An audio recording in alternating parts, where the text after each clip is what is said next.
مسیح خدا میں میرے عزیز مومنین، آج مقدس مرکز انجیل نویس ہمیں دعوت دیتا ہے کہ ہم خداوند یسوع مسیح کی شخصیت پر غور کریں، اور خداوند یسوع مسیح اپنی شناخت کے بارے میں شاگردوں سے سوال کرتا ہے کہ لوگ مجھے کیا کہتے ہیں، اور شاگرد اس کے جواب میں کہتے ہیں کہ تو الیاس ہے اور یا یوحنا اصطباغی ہے، اور کچھ لوگ سمجھتے ہیں کہ تو انبیاء میں سے کوئی ایک ہے۔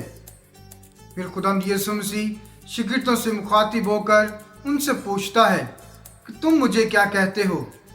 پطرس سب کی نمائندگی کرتے ہوئے جواب دیتا ہے کہ تو المسیح ہے، اور خداوند یسوع مسیح پطرس کے اس جواب سے مطمئن ہو جاتا ہے اور پھر اپنی شناخت کے بارے میں سوال نہیں کرتا۔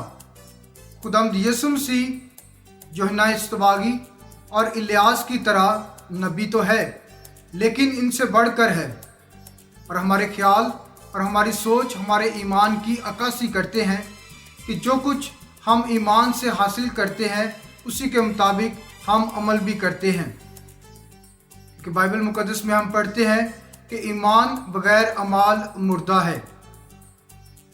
اسی طرح دوسری تلاوت جو ہم نے یعقوب رسول کے خط سے سنی، اس میں ہمارا ایمان ہمارے اچھے کاموں سے پہچانا جاتا ہے۔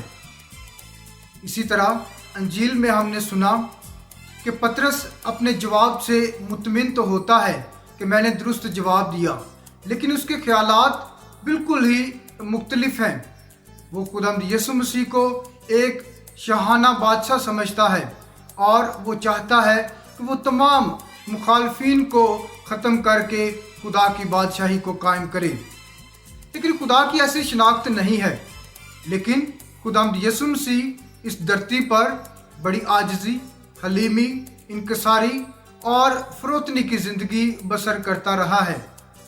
وہ پطرس کو جواب دیتا ہے، اے شیطان، میرے سامنے سے دور ہو، کہ تو خدا کی باتوں کا نہیں بلکہ انسان کی باتوں کا خیال کرتا ہے۔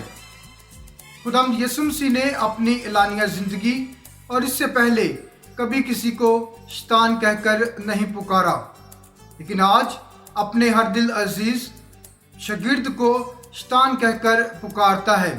اس کی کیا وجہ ہو سکتی ہے کہ اس نے اسے شیطان کہا؟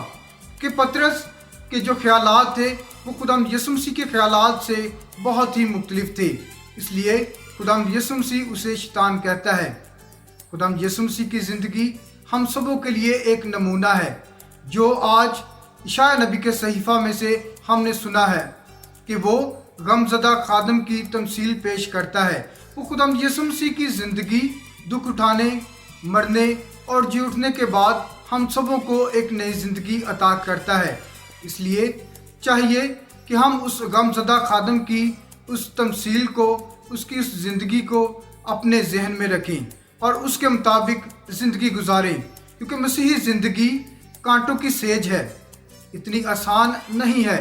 ہماری زندگی میں بھی مشکلات اور پریشانیاں آتی ہیں، اس لیے چاہیے کہ ہم مضبوط ایمان کے ساتھ اس دھرتی پر مسیحا کے نام کی گواہی دیں، اور اپنے ایمان اور اپنے اعمال دونوں کے ساتھ اپنے مسیحی ایمان کا اقرار کریں، تاکہ لوگ جانیں کہ ہم مسیح کے ماننے والے ہیں، مسیح ہمارے خداوند کے وسیلہ سے۔